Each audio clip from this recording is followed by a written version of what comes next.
you're kind of at the forefront with The Safe Man and kind of bridging the mystery genre and the supernatural genre together with a lot of like characters that have flaws. Like Brian has a lot of flaws. Audible and storytelling has sort of evolved throughout the years with characters. And I'm curious, like as a writer, what are you most excited for in the future in bridging these worlds together? Well, a lot of what you just said, it was an opportunity to do something I'm not known for. This whole thing started as a short story about 15 years ago, where I was asked to write a short story that was in a genre I was not known for. So I personally, if I'm like on vacation or something, I love reading a Stephen King book, something like that. So I was drawn to horror, so I said, okay, I'm going to do a horror story. And actually, when you do something like that, it's a little bit of a high wire act, but at the same time, it's only a short story, so it's okay if you fail. And so I did that. You write short stories, they're usually for some kind of fundraising book or something, and you just kind of forget about them. So this story disappeared from my thoughts for 15 years until the two producers came over to me and said, one of them happened to be my daughter, said, let's try to do one of these dramatic podcasts because they're in vogue now, they're growing now. I was listening to them. My daughter and I would trade advice on what kind of stories to listen to.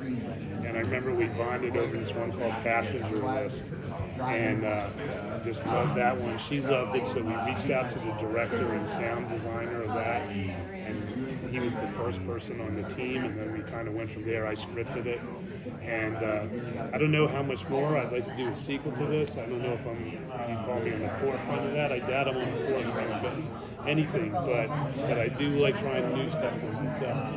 And this was new, so I think I'm going to come back to it.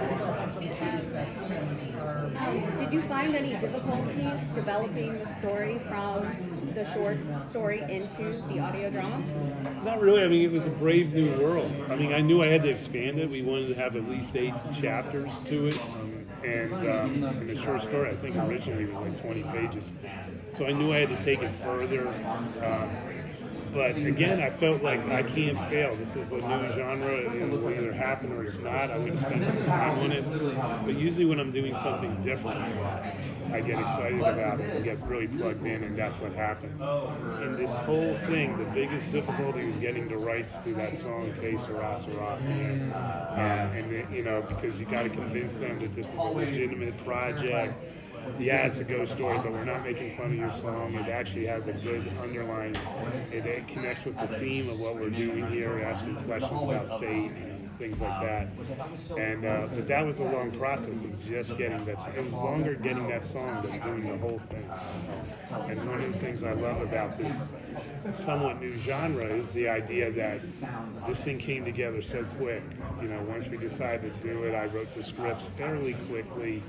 We got actors involved fairly quickly, and we recorded it, I think, in 8 days, part-time over 8 days.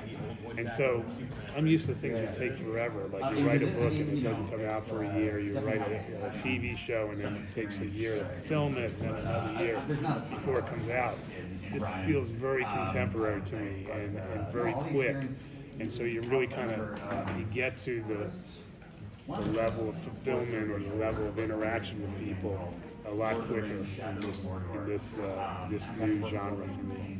So very excited about it. Michael, nice to meet you. Fan of your work, even your appearances on Castle. But one of the questions I wanted to ask, because it's interesting, is how did you get involved in this particular genre of work? Because I understand that it stemmed from dishwashing. You're talking about why I became a writer? Yeah. Well, I grew up in Fort Lauderdale, Florida, and I worked at a resort, and I worked as a dishwasher. I'm talking about like when I was 16, and I was driving home one night around midnight, and I saw this guy running on the street. The streets were kind of deserted, and I saw him take off his shirt, wrap something in it, and hide it in a hedge. And being a curious guy, I turned my car around. I was at a red light when I saw this. When it turned green, I U-turned and went to the hedge, and I pulled out his shirt. He was wrapped around a gun. And then I'm holding this gun when suddenly all these blue lights start flashing and all these cops flood the neighborhood, and I quickly just shoved it back in there. I was smart enough not to be holding a gun when they showed up.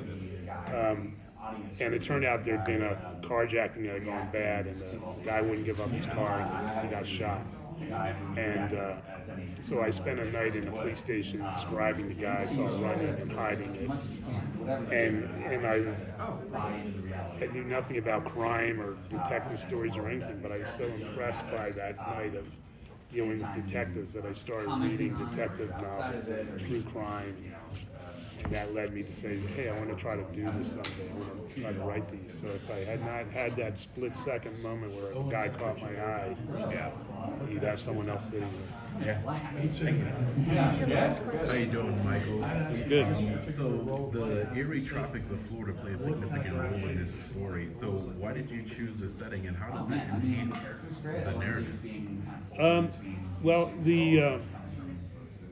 when they came to me to write the short story a long time ago, they said, write what you're not known for. So I wrote horror, but I'm also known for writing about LA. So instead I wrote about Tampa, Florida, where I have lived, and my wife is from, and where we have family. And we had a house there once that we bought. It was an old house. It was built in 1928, which in Florida is really old. And we lifted up carpeting, and we found a safe in the floor. So the origin of the story is a true story. And the safe is locked. It had been locked for decades. It had been forgotten. And we got a guy to come in, a safe man to come in and open it, and it's empty. But that's the starting point. Then it just takes some imagination. You want to write some kind of ghost story. So it went from there. But I really enjoyed writing about it. I've been writing about LA for almost 35 years in my books and stuff, and so to write something about Tampa was refreshing and fun. Thank you. Thank you.